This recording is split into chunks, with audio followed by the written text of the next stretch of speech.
They pushed us into this fight to defund Obamacare and to shut down the government. Most of you know, my members know, that wasn't exactly the strategy that I had in mind. But if you'll recall, the day before the government reopened, one of the people at one of these groups stood up and said, well, we never really thought it would work. Are you kidding me? All right, folks, welcome to the Steve Malzberg Show. It's Friday, but that doesn't mean the news slows down, and we are joined right now off the top by our friend Byron York, Washington Examiner's chief political correspondent, and, of course, you watch him on the Fox News channel as well. Hello, Byron.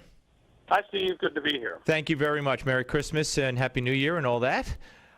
Let's talk a little bit about the antics of Speaker Boehner. Your take on it. I mean, that statement, which was day number 2 of the conservative group bashing, went a little bit beyond day number 1. And actually, he stood there and kind of not admitted because I don't think it's true, but claimed that, yes, the Republicans shut down the government. And, yes, he was forced to do so by these conservative groups / the Tea Party. To me, it was a stunning moment. Well, it got a little over-caffeinated in that second appearance. There's no doubt about it. But that's the way Boehner views this whole thing. He did not want to go along with this group back in September that was pushing for a defund Obamacare measure, and if not, for a government shutdown. And he viewed himself as sort of giving them some slack, and it didn't work. And clearly now he's saying there's no way we're going to go with you guys again. Yeah, and he's basically, a lot of people say that now we learned from Nancy Pelosi that John Boehner said you're going to have to wait till next year for immigration reform.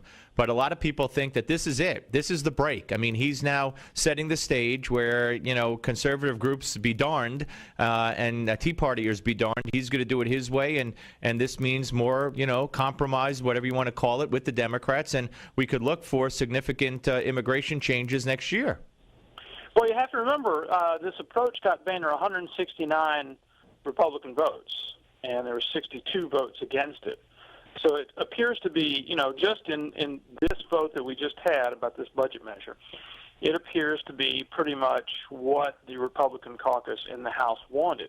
And if I remember, during the whole shutdown thing, I reported a lot of people were kind of shocked when I wrote this, that basically it was a group of 30 to 40 who were pushing hardest for the defund measure, and then maybe 20 or so more who were willing to go along because they were worried about being primaried.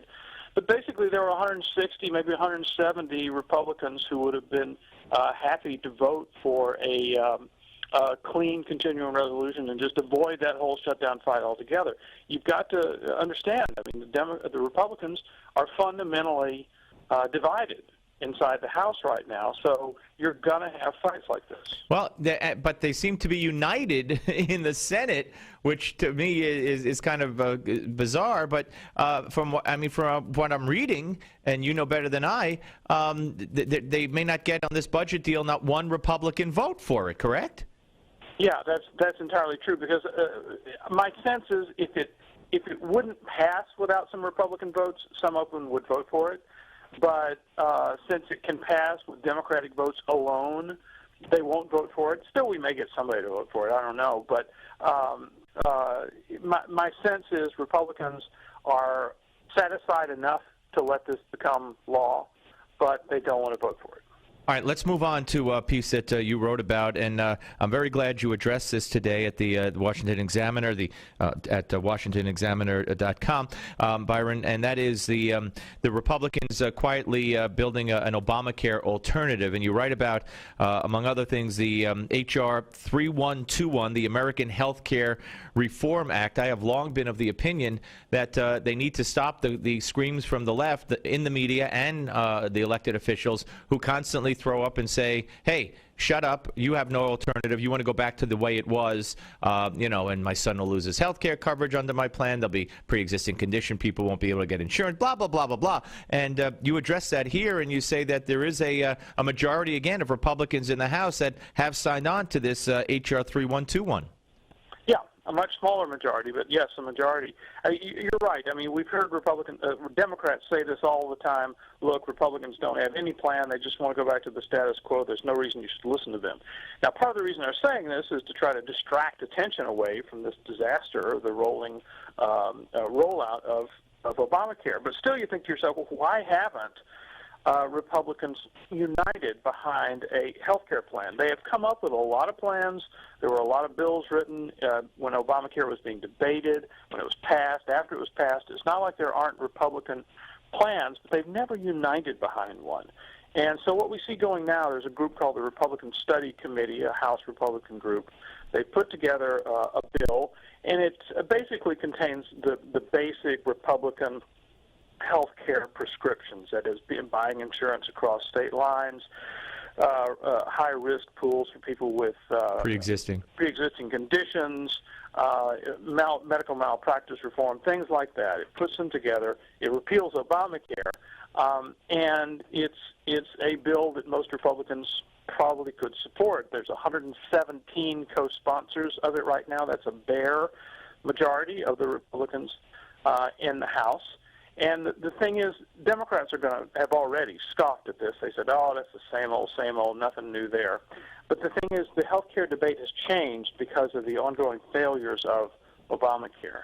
I think a lot of Republican strategists believe, I think they're correct, that the public would really like to hear what Republicans have to suggest about fixing this problem that's apparently just getting worse. Right, because when you point out that in your piece that many more people have lost their coverage so far than have signed up for new coverage, and maybe the Republicans it would behoove them to wait a little bit, because we're going to find out possibly this coming year that all of a sudden 100 million more people are going to wake up and want to hear an alternative plan and be interested.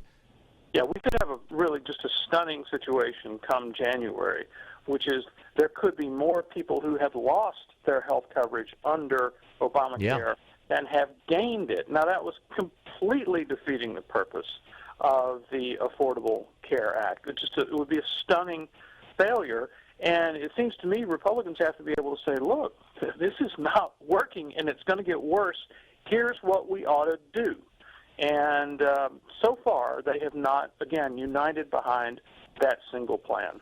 And another piece that you wrote about a few days ago is something I said that people are going to get a new word into their vocabulary, and they don't know it yet. And this was going back a while because Obama talks about the premiums and subsidies for premiums, and kids or youngsters could get a policy for the price of their cell phone bill. And I said, but wait until they learn the word deductible. Wait until they learn that they could buy the policy, but the first several $1,000s of medical bills is going to have to come out of their pocket, and they're in for a huge shock. And you wrote about the euphoria of Obamacare, being overrun by the nightmare of higher premiums and deductibles. We only have about a minute, but go ahead.